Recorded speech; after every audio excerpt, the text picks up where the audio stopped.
Read Away Your Fines program is Fairfax County Library's celebration of National Library Week, which is April 7th through 13th, and we are giving patrons an opportunity to read away their fines. We have a form for patrons to pick up at all of the Fairfax County Library branches where they're going to record each day the amount of time they've read. For every 15 minutes of time that they've read, either at home, at the library, at work, or anywhere else, they're going to bring that back to the library and we're going to reduce the fine by $1 for every 15 minutes up to a $15 limit. The library, we love reading of all kinds. It can be stories, fiction books, it can be nonfiction, it could be magazines, it could be newspapers. We accept all reading happily.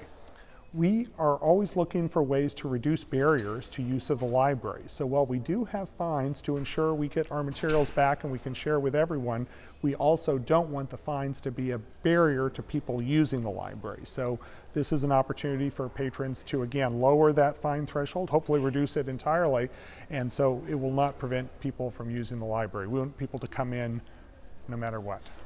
It's a fantastic program. We're very excited about it. So please come to the library to pick up your form to read away your fines for National Library Week this year.